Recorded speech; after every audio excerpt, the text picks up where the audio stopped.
Ya, harusnya permen jahe misalkan gitu ya. Karena kopi itu, kecuali saya pernah nyoba kemarin, saya dikasih salah satu teman saya kopi fermentasi. Jadi yang kopi bagaimana cara entah difermentasikan sama dia sehingga kafeinnya katanya turun. Katanya begitu, kopi dari Bandung. Ya. Nah ini yang Anda minum satu hari, hitung sendiri berat badan Anda berapa? Dikali 100, kemudian dibagi osnya 28,35 dikurangi 1. Nilai minimumnya dikurangi 1 lagi. Jadi kalau ini kan 3,7, ini kalau bisa segini nih. Kembung enggak? Enggak. Kenyang iya. Nilai minimumnya dikurangi 1. Ya. Kan idealnya segini nih. Idealnya kan 3,7 dengan berat badan 100 ya. Nah, jadi Anda bawa galon satu hari ini katakan 19 liter.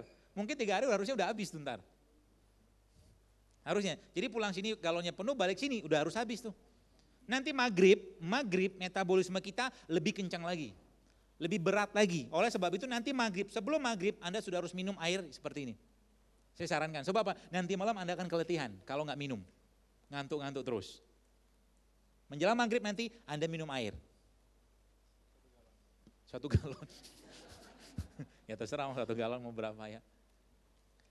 Oke ya, nah itu tadi yang sebut dengan bedanya microcluster, bedanya alkaline dan alkaline water. Oke kita lanjut lagi ya. Jadi sebenarnya keunggulan Kangen Water ini pertama dia highly alkaline. Ya. Dengan proses disosiasi pada air ini, dia mempunyai kemampuan alkalizing yang sangat tinggi, membasahkan yang sangat tinggi. Tanda-tanda orang asam itu apa? Termasuk orang sakit mah itu kan asam, orang sakit mah itu pasti asam. Kenapa habis minum Kangen Water makin gak enak badannya? Karena perutnya gak bisa ngolah, makanya saya katakan tadi jangan kasih pH tinggi. Ya, jangan kasih pH tinggi, bahkan pada orang sakit mah, dengan asumsi kita mengatakan orang makan perutnya asam. Air ini basah, oh bukan begitu pemahamannya. Iya kalau lambungnya bisa ngolah. Ya, iya kalau ginjalnya bisa ngolah. Kalau selama ini memang tubuhnya stabil. Ya.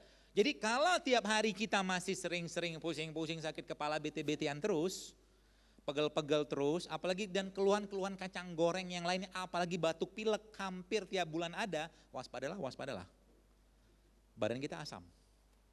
Dulu ya waktu saya masih jadi dokter, cerita dikit lah, itu tuh kan kerja di UGD, waduh pengabdian bangsa, masuk jam 3 sore, jam 2, pulang jam berapa? Jam 8 pagi besoknya, gaji berapa? 4 juta, ya pengabdian toh, mengobati orang, terus tiap minggu tuh saya pasti minum obat sakit kepala, setiap minggu.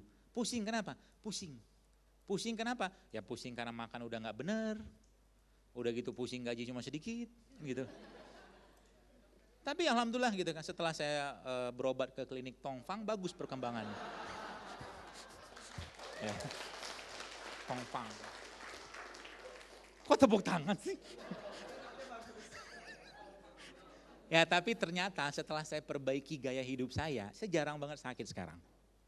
Tidur pun gak perlu banyak-banyak, tidur sedikit aja udah cukup.